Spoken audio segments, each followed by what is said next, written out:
السلام عليكم ورحمة الله تعالى وبركاته. مرحبا بكم معايا صديقاتي الغاليات، إن شاء الله دائما نلقاكم في تمام الصحة والعافية. موديلات أكثر من رائعة، مجموعة من القفاطين الراقية والمميزة الخاصة بالمنزل، استقبال الضيوف وأيضا المناسبات الصغيرة، الأعياد. كنتمنى أنها تعجبكم وتستمتعوا بها. موديلات اللي أكثر من رائعة يمكن لكم تظهروا فيها في أوقات كثيرة ومتعددة. برونق مغربي ساحر، خصوصا إذا كانت هذه القطع كتجمع بين ما هو مميز وأنيق من خامات تقليدية. كنتمنى أنها تعجبكم وطرق الاستحسان ديالكم تلقاو الذوق ديالكم من خلال هاد الموديلات اللي جد رائعة. كنتمنى أنكم تكملوا الفيديو حتى الأخير، لأن كل قطعة فيه كتستحق المشاهدة ديالكم. فغادي نبداو على بركة الله في المجموعة اللي جد مميزة. أول قطعة بنشاركها معكم قطعة اللي جد بسيطة، كما لاحظتوا فيها تطريزات منبتة غير في الأكمام، بالتدراس في اليدين وفي الكول، ما فيهاش سفيفة. نفس الموديل في لون آخر أيضا عندنا هذا الموديل رائع بزاف، خفيف. هذا زيد تطريزات في هابط مع الصدر. عندنا نفس اللون تطريزات في الكمام رائعين بزاف، والوينات خفاف وتواب خفاف الكريب. غادي ننتقلوا لهذا الموديل ايضا اللي جد رائع. فشاركت معكم موديلات ديال القفطان الخفيف اللي انيقين بزاف. عندنا هذه القطعه اللي بحزام خفيف مطروزه في اليدين بالطرز الرباطي، وايضا في الصدر ديالو. دائما الكريب ديال الحرير حاضر في القفاط الخفاف، كيجي اكثر من رائع. حزام اللي خفيف كيلاق المناسبات الصغيرة وأيضا الأعياد رمضان. عندنا أيضا هذا الموديل اللي مطرز في الصدر، خفيف جدا، زواقة أكثر من رائعة، كيلاق المناسبات، السبوع، أيضا العراضات. فقطعة اللي تلبس في عدة مناسبات، قطعة راقية، البساطة ديالها كتعطيها واحد الرقي، فيها افتتاحات في الجناب.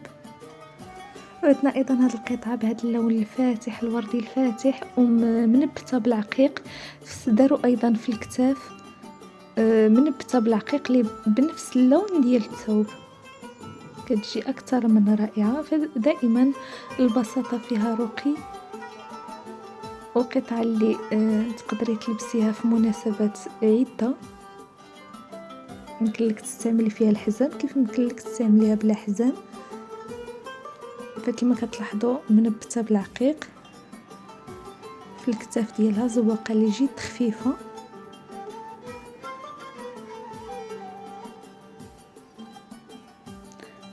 ايضا عندنا هذه القطعه اللي اكثر من رائعه بزواق المعلم، الحزام بالثوب ديالها المجدول،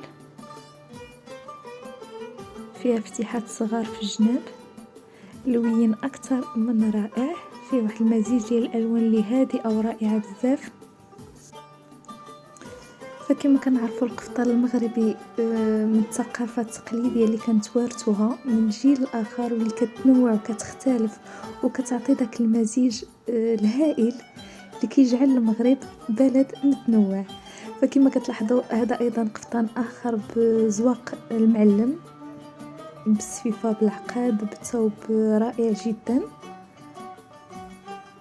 فكما ذكرت معكم القفطان الخفيف كيمكن لينا نحضروا به في هكا في العراضات، في العقيقة، في الختان، في استقبال الضيوف. فقطعة ديال القفطان الخفيف عندها عدة استعمالات، القطعة اللي ضرورية تكون عند المرأة. فلهذا كنكون حريصة أنني مرة نحط لكم هكا موديلات ديال القفطان الخفيف، لأنه قطعة جد مهمة. فكما كتلاحظوا بالحزام، بالشمار، عفوا بالشوكة هكا إلا كانت شي مناسبة كما ذكرت معكم عقيقة أو فضروري نضيفوا هكا لمسات اللي كتزيد كتعطي القفطان واحد واحد الجمال يلي تليق واخا قفطان خفيف نزيدو له هكا واحد الاضافات اللي كتعطيه انه الا تحضري به المناسبه هكا كسبوع هكا ايضا حتى عرس، فالشوكه او الشمار كيزيد كيعطيه اضافات. فكما كتلاحظوا معايا لوينات اكثر من رائعه. ايضا حتى هذا القفطان مخدوم بزواق المعلم. فغادي نخليكم تكملوا الفيديو مع نفس الموديل بأتواب مختلفة، دائما بزواق المعلم، السفيفة بالعقاد، موديلات أكثر من رائعة اللي كنتمنى أنها تعجبكم. وكنتمنى صديقاتي أنكم تكونوا استمتعتوا بهذا الفيديو. كنتمنى إلا عجبكم تخليوا لي تعاليق ديالكم اللي كنفرح بها بزاف، وكنشكر أي واحد كياخذ من وقته وكيخلي لي تعليق.